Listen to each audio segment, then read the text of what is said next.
Em educação, sabemos que resultados imediatos, quando aparecem, costumam ser restritos a uma escola ou uma cidade pequena. Com o município cearense de Sobral, no entanto, foi diferente.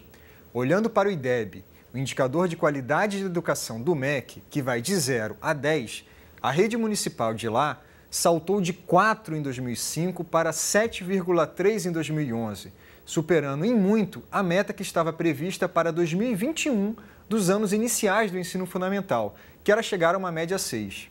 Em Sobral, todas as 40 escolas da rede municipal avaliadas tiveram IDEB superior a 6, que é considerado um patamar equivalente ao de uma nação desenvolvida. Para falar sobre os motivos do avanço em Sobral, nosso convidado do programa Entrevista, nessa série que debate os desafios de ensinar em suas múltiplas linguagens, é Maurício Holanda Maia, secretário e adjunto de Educação do Ceará. Tudo bem, Maurício? Tudo bom, Antônio. Maurício, o senhor foi secretário de Educação de Sobral nesse período que Sobral estava fazendo essa virada, fazendo essa transição. Qual é o segredo? O que aconteceu lá? Eu fui um dos secretários. O segredo, se é que é segredo, eu diria que é o seguinte: a gente precisa ter uma ideia muito clara do que é necessário fazer, não ter medo de errar e não ter orgulho de corrigir os erros. Esse é o básico.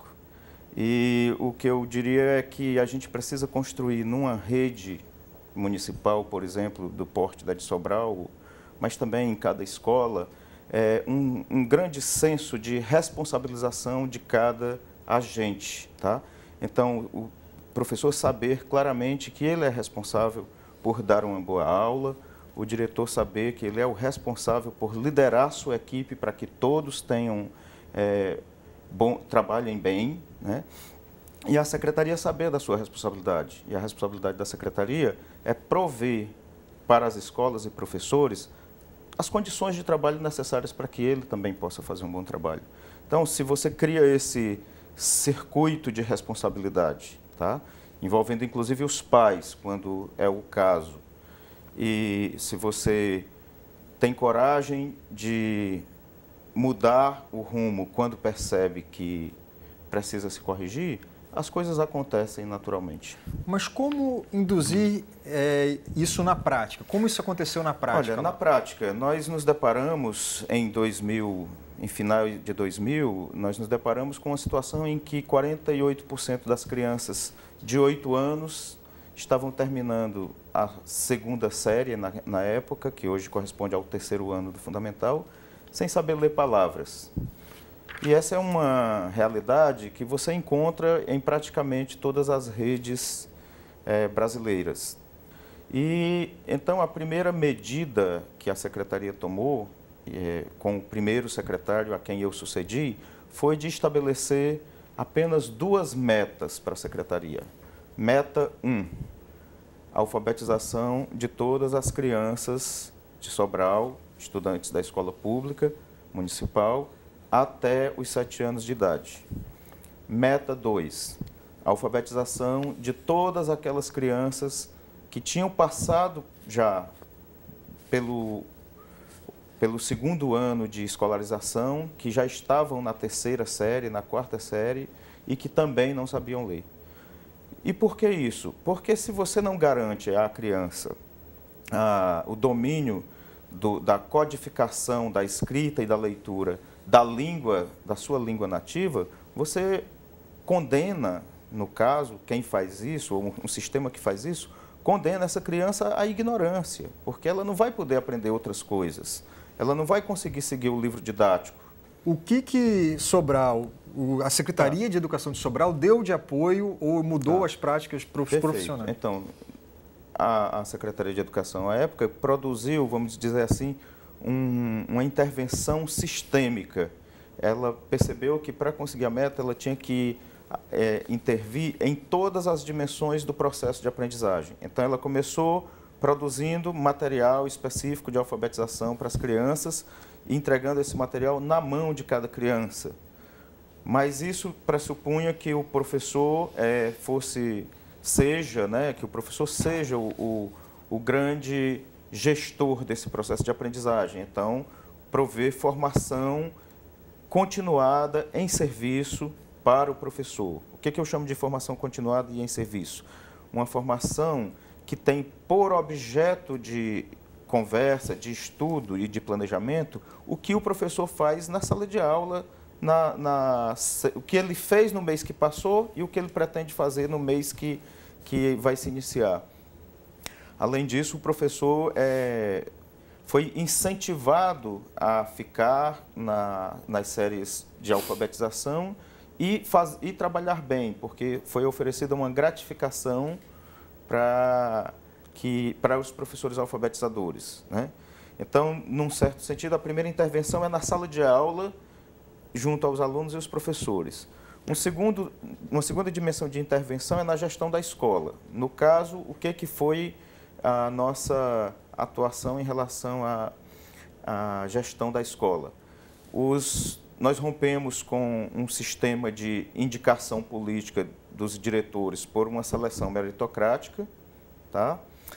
E nós concedemos autonomia financeira, pedagógica e administrativa à escola. O que significa autonomia financeira? A escola passou a receber um valor per capita aluno mensal que era suficiente para que ela tomasse as medidas mais imediatas de manutenção das condições de funcionamento da escola, bem como decidisse alocar recursos em formação dos seus professores ou em mais aulas para determinados alunos. Então, cada escola teve autonomia de ver como gerenciava esse recurso. Autonomia administrativa. A escola tem o direito de saber com quem quer trabalhar. Então, os diretores, eles passaram a ter o direito de escolher seus coordenadores e a equipe gestora da escola tinha o direito de dizer se queria continuar ou não com um determinado professor ou com um determinado funcionário. Porque se eu vou cobrar resultados do diretor, eu também tenho que dar autonomia para esse diretor trabalhar da forma como ele acha que é necessário, tá? Um terceiro ponto foi o nível de gestão na Secretaria da Educação. Então, houve toda uma redefinição do funcionamento da Secretaria, no sentido de capacitá-la a acompanhar, a monitorar resultados, né? Fazer avaliações externas dos resultados escolares, tanto no meio do ano como no fim do ano, e, finalmente, a construir, digamos assim, uma cultura nos técnicos da Secretaria, uma cultura voltada para resultados e para resultados qualificados, né? Assim, não bastava ver a estatística, a gente precisava, e os técnicos iam a cada escola conversar sobre aquelas estatísticas, né? Além disso, nós criamos um prêmio para todas as escolas que conseguissem suas metas, um prêmio importante, um valor considerável, que era apropriado pelo professor, quer dizer, que beneficiava diretamente a pessoa, e eu acho muito importante que hajam prêmios nesse sentido. Mas como na educação a gente consegue avaliar isso, né? Porque o professor muitas vezes acha injusta essa avaliação que vem de fora, tem problemas, os alunos vêm com carências que o professor acha que não é culpa dele, que não é responsabilidade dele totalmente, de certa maneira realmente ele tem razão. O que eu acho é que é preciso a gente ter clareza de que em qualquer circunstância em que a gente se encontre, a gente pode pensar e buscar estratégias para fazer melhor o que a gente já vem fazendo. Então, é verdade, os professores enfrentam muitas dificuldades. Era muito comum esse argumento de que as crianças, por suas condições sociais, econômicas e culturais, tinham muitas dificuldades, era difícil ensiná-las, mas quando você pega, por exemplo, numa mesma escola, com o mesmo tipo de criança, com as mesmas condições sociais, um professor que alfabetiza 100% de suas crianças e outro que alfabetiza 20%, você tem um bom debate aí para qualificar esse argumento da pobreza, tá? Porque não resta a menor dúvida que o nível socioeconômico é uma variável que influencia fortemente os resultados de aprendizagem, tá? Ele pesa, a pobreza pesa contra os resultados de aprendizagem. E todas as pesquisas sociológicas sociométricas, que tentam medir a aprendizagem de grupos em qualquer tempo, vai encontrar esse fator. Tá? Agora, é preciso ver também que isso sozinho não explica e não justifica tudo. Porque se tem uma escola que consegue funcionar bem com crianças pobres e outra que não consegue, alguma coisa aí existe que é um efeito que a literatura traduz como efeito escola. Tá? E aí é preciso pensar uma coisa muito séria, Antônio, que é o seguinte: se as crianças são pobres e sua única oportunidade de romper o círculo da pobreza é aprender bem, então cabe à escola superar essa dificuldade. Não adianta a escola pública dizer que a responsabilidade é dos pais. Tá? A responsabilidade de fazer a diferença na vida de crianças pobres é da escola. E essa responsabilidade pode ser cumprida, sim. E Sobral é um caso que demonstra isso.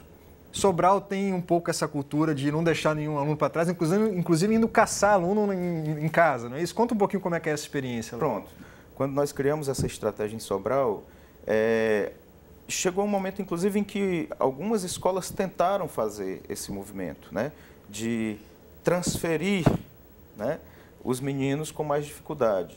E aí o que existe é que na regra de avaliação de Sobral, que depois nós trouxemos para a política estadual, cada menino matriculado que não faz a prova conta no processo de avaliação como um nota zero. Uhum. Então, não interessa a ninguém perder um aluno. E, curiosamente, isso teve uma consequência que nós não esperávamos.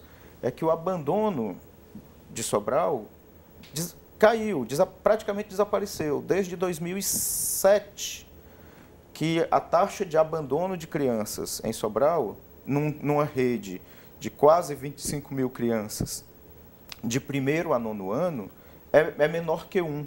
Fica entre 0 e 0,7. Tá? Isso prova também uma outra coisa, que não é porque as famílias são muito pobres que a criança abandona a escola. Eu costumo dizer que as crianças abandonam a escola quando a escola é pobre. Quando a escola é pobre de perspectivas, quando a escola é pobre de responsabilidade pelo cumprimento do seu dever, a criança começa a não ver qualquer diferença entre estar em casa, estar na rua e estar na escola. Mas agora, o que um professor pode fazer, uma escola pode fazer, quando o aluno simplesmente não quer ir à aula, o pai não quer levar, ou está faltando muito? Olha, o que ele pode fazer?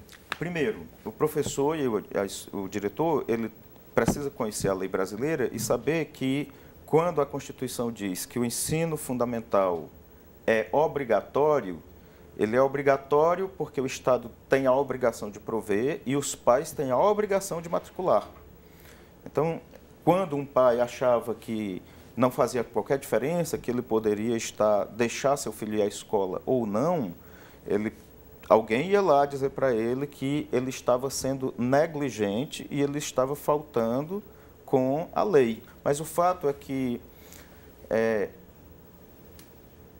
uma criança em Sobral, se ela abandona a escola ou se ela deixa de frequentar a escola, cabe ao diretor saber onde ela está e para que aquela escola não seja prejudicada na construção da sua medida de avaliação, ela tem que provar que essa criança está matriculada em outro lugar.